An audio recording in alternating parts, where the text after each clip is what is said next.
اس روز ایلی کو ایک عجیب سا احساس ہو رہا تھا، جیسے وہ 3 بچے عجیب و غریب کھیل کھیل رہے ہوں، علی احمد، خانم اور ایلی۔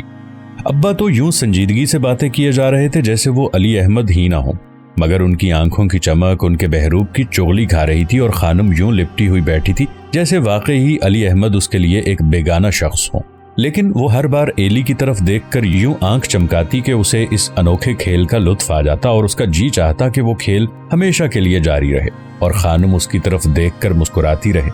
ایلی کا جی چاہتا کہ وہ قہقہا مار کر ہنس دے۔ پھر جلد ہی چند ایک ماہ کے اندر اس استانی کا راز کھل گیا جو سیل آباد کے گاؤں میں پڑھاتی تھی اور علی احمد سے گھونگھٹ نکالنے میں احتیاط سے کام لیتی تھی، اور صفیہ کا منہ غصے سے لال ہو گیا اور اس کی آواز سارے محلے میں گونجنے لگی۔ حالات بگڑتے دیکھ کر علی احمد تو گھر سے باہر چلے گئے اور جان بوجھ کر دیر سے آئے۔ حقیقت یہ تھی کہ روز بروز علی احمد کی طبیعت صفیہ سے ہٹتی جا رہی تھی، اور صفیہ کو خود اس کا احساس ہوتا جا رہا تھا کہ اس کا اثر ختم ہو چکا ہے۔ اپنے اثر کو قائم رکھنے کے لیے اس نے اثر 9 ہاتھوں پر مہندی لگائی، باریک ریشمی قمیض پہنی، سیاہ کناری والے دوپٹے اوڑھے، لیکن ان کوششوں کے باوجود اس کا رنگ زرد پڑتا گیا، اس کی آواز مرجھا گئی۔ یہ محسوس کر کے صفیہ نے نئے پہلو سے اپنی اہمیت کا احساس اخذ کرنے کی کوششیں کی۔ علی احمد نہیں تو نہ صحیح ہاجرہ جو ہے جس پر وہ حکومت کر سکتی تھی۔ علی احمد مزاج کے بہت شگفتہ واقع ہوئے تھے۔ وہ صفیہ کے غصے کو دیکھ کر چوری چوری مسکراتے اور پھر سنجیدگی سے ان بگڑے ہوئے حالات پر بات کرنے کی بجائے جھٹ ٹین کا سپاہی بن جاتے۔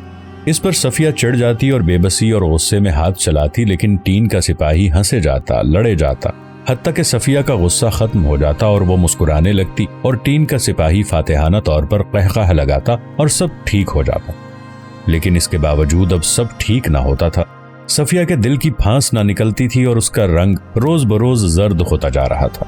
خانم روز موجود ہوتی تھی، اس کی موجودگی سے صفیہ کا رنگ اور بھی پھیکا پڑ جاتا، اور گھر میں خانم کے قہقہے گونجتے اور اس کی کالی آنکھیں مسکاتی، اور علی احمد دبی دبی خوشی سے بےتاب ہو کر جھومتے اور چلاتے، ایلی اب تم ذرا سراب کو کھلاؤ، باہر جا کر کھلاؤ اسے باجا سناؤ۔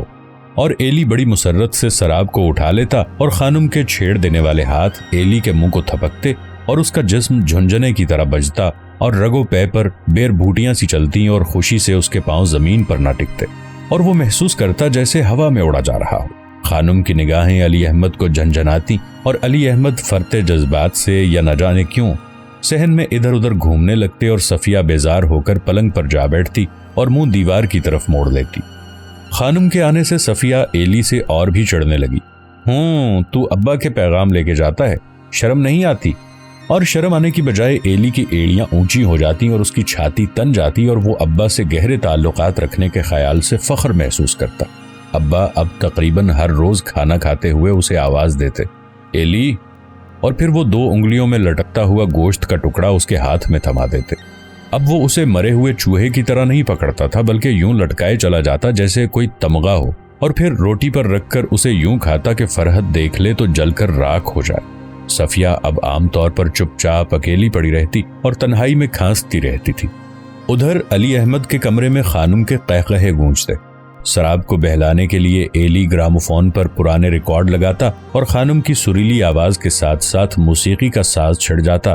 ادھر باورچی خانے میں حاجرہ خانم کے لیے چائے بنانے میں مصروف رہتی۔ پھر دفعتاً علی احمد چلاتے، ایلی، سراب کو باہر لے جاؤ، وہاں بہل جائے گا۔ سراب کو اٹھا کر ایلی باہر نکل آتا۔